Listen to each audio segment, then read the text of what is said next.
Alright, I will be showcasing the Werqout app for Group 2 HB2. And this app basically has three types of users: an athlete, a coach, and a gym owner.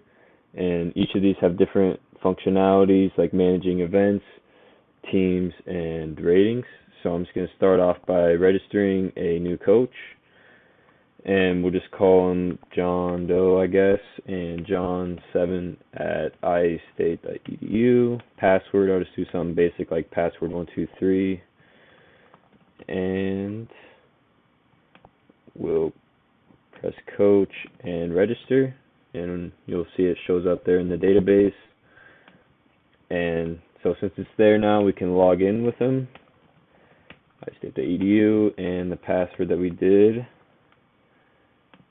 and then coach, and then submit.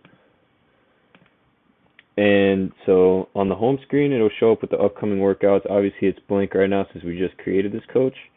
And we'll need to create a new team. So we'll call it John Team Create.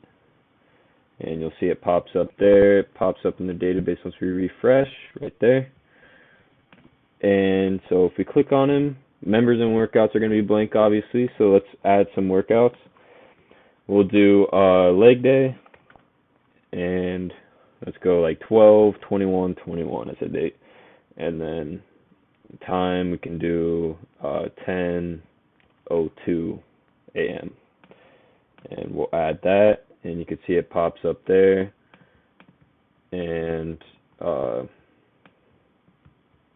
yeah, it pops up there, adds a new event, and we'll just add another one.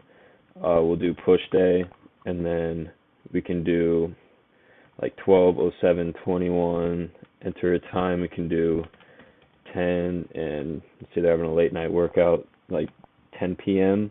We could add that, and then we could also just delete one of these from the team's events.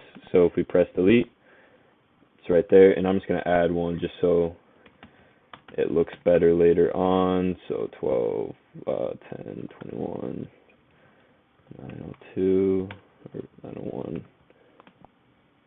and then AM. Okay. So now the team has two events, and it'll show up there.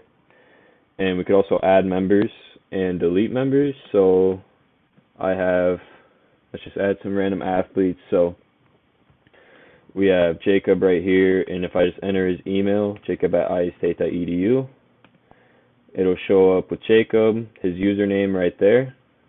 And then I can also add another one. So that guy's name is Luke. I can type luke@iastate.edu. We add him, shows up with this first name Luke, just like it did with Jacob. And we can also remove these athletes from the team. So you can see I have it pulled up, teams 37/athletes, and both of them are there. But if I remove, let's say, Luke, he'll be removed. And I'm just going to add him back real quick. And you can also edit the group name. That's another one of the coach's functionalities, and you can see this is not blank anymore.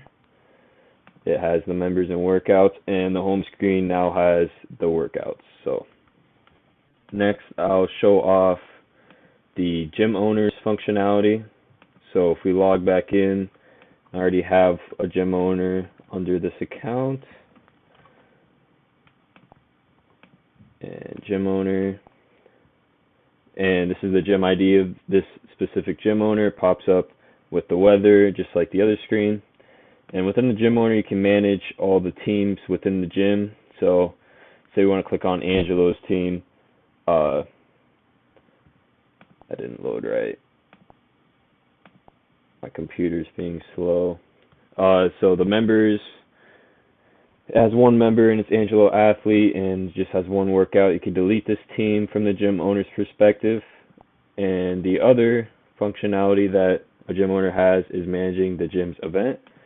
So right now it's none, but if we create an event like meeting within the gym, and then it's like 12:08/21 and 12 o'clock, let's go AM, and add, it'll add it to there and show up with the name and everything, and you can also delete this event and start from scratch and add a different one. So yeah, the gym owner just basically manages all the teams and events within the gym.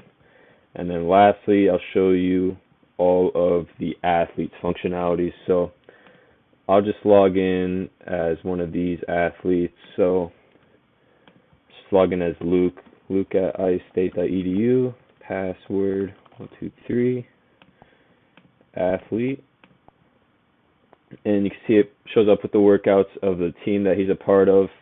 If you go to my group, you could also set the rating for this team. So let me just go to this, teams 37/get rating. So you can see there's no rating, but if we rate it, say 5 stars and submit, current team rating is 5 stars, and then send another one and it averages them out, as you can see there, 3.5. And you can also leave the group. So say Luke just left the group, then you can see he left the team. And athletes also have other functionalities. Well, I guess all users have these other functionalities, but you can go to the profile. You see it pops up with his name, Luke, all of its information. You can edit the profile, change the username, email, and password, or you can delete the account. We're not going to do that since I'm using him right now. So another functionality is search. So you can see all of the athletes in here. So click on Angelo Test, it pops up with his information and message. I'll show you the messages in a second. And you could also rate any team from here, any team or gym. So if we go to gym 1, leave rating and rate it like 4 stars, it'll submit the rating. And I already showed you that worked in the database. So lastly, the messages. So I'm gonna, since this user doesn't have any messages already hooked up, I'm gonna go to a different athlete that already has it set up. So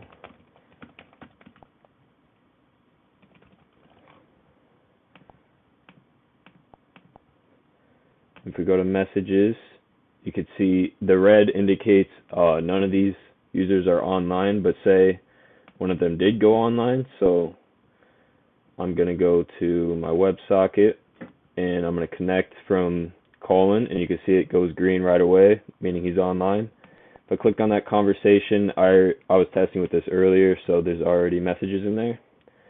But if I enter a message, say hi, and send it, it'll pop up there, hi, and it'll pop up here. And then I can also enter a message through here and send it, and it'll pop up there, and it'll pop up on his end too. So yeah, that's basically all the functionality within Werqout. And yeah.